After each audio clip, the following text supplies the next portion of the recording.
నాటు వైద్యం. మమ్మల్ని ఇంతగానో ఆదరిస్తున్న మా ప్రేక్షకులకు, మా సబ్స్క్రైబర్స్‌కి మా హృదయపూర్వక ధన్యవాదాలు. మీరు కనుక మా ఛానల్‌ని మొదటిసారి విజిట్ చేసినట్టయితే సబ్స్క్రైబ్ బటన్ నొక్కడం ద్వారా మీరు మా యొక్క లేటెస్ట్ వీడియోస్‌ని ఎప్పటికప్పుడు వాచ్ చేస్తూ ఉండొచ్చు.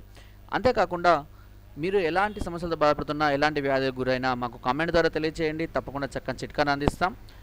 మీ సమస్య కనుక తీవ్రమైంది అయితే మా యొక్క ఈమెయిల్ natvaidhyam@gmail.comకి మీ మెయిల్ పంపించండి. మేమే మిమ్మల్ని తప్పక కాంటాక్ట్ చేస్తాం.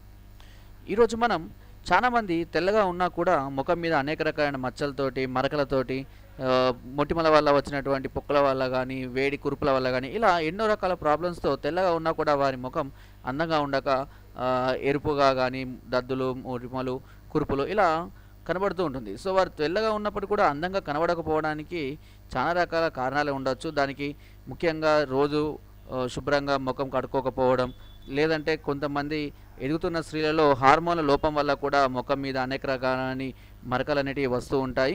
లేదంటే దెబ్బల వల్ల, లేదంటే మొటిమలు గిల్లడం వల్ల వచ్చినటువంటి మరకలు, ఇలా ఎన్నో ప్రాబ్లమ్స్ అనేది వాళ్ళు ఫేస్ చేస్తుంటారు.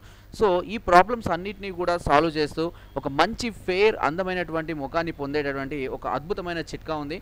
ఆ చిట్కా ఏంటో ఈరోజు మనం తెలుసుకుందాం. ఇది ఆడవారే కాదు, మగవారు కూడా పాటించవచ్చు. దానిలో ఎలాంటి తప్పేమీ లేదు. అంతేకాకుండా మీ చర్మం కూడా ఇంతకు ముందు కన్నా మంచి గ్లో కూడా వస్తుంది. అదేంటంటే చాలా సింపుల్, పచ్చి పసుపు. పచ్చి పసుపు అంటే మనకు మార్కెట్లో దొరికేది పచ్చి పసుపు కాదు, అది ఉడకబెట్టిన పసుపు. దాన్ని మళ్ళీ ఎండించి దాన్ని పొడి చేసి వాడుతూ ఉంటాం. అలా కాకుండా డైరెక్ట్గా మీరు పసుపు మొక్కల నుండి కనుక పసుపును తీసుకొని ఎండపెట్టి పొడి చేసుకుంటే కనుక దాన్ని పచ్చి పసుపు అంటారు.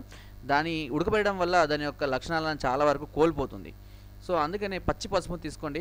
పచ్చి పసుపును పొడి చేసుకున్న తర్వాత దానికి నువ్వులు అనేటివి మనకు మార్కెట్లో సహజంగా దొరుకుతుంటే మంచి నువ్వులు తీసుకోండి. మంచి నువ్వులను రెండింటినీ కలిపి ముద్దలాగా చేయండి. ఈ ముద్దను చేసి దీనికి కొద్దిగా నీటిని యాడ్ చేస్తూ రోజు కొద్దిగా ఫేస్ మీద ప్యాక్ లాగా చేస్తూ ఉండాలి.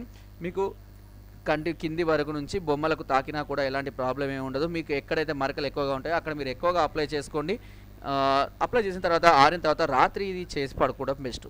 సో ఎందుకంటే మార్నింగ్ అంటే మనకి ఎక్కువ టైం ఉండదు కాబట్టి పడుకునే ముందు కనుక ఈ ప్యాకింగ్ చేసుకొని కనుక పడుకున్నట్టయితే ఉదయాన్నే లేచి కనుక గోరువెచ్చని నీళ్ళతో మీరు వాష్ చేసుకుంటే అతి తక్కువ కాలంలోనే, అంటే దాదాపుగా 10 నుంచి 15 రోజుల్లోనే మీ ముఖం మీద ఉన్నటువంటి బ్లాక్ హెడ్స్ కానివ్వండి, డాట్స్ కానివ్వండి, మొటిమలు కానివ్వండి, ఎలాంటి స్కిన్ డిసీజెస్ ముఖం మీద ఉన్నప్పటికీ కూడా అవన్నీ 10-15 రోజుల పూర్తిగా క్లియర్ అయిపోయి మీ ముఖం అనేది చాలా అందంగా, స్పష్టంగా, ఎంతో గ్లోగా, బ్యూటిఫుల్గా కనబడడం మాత్రం పక్కా.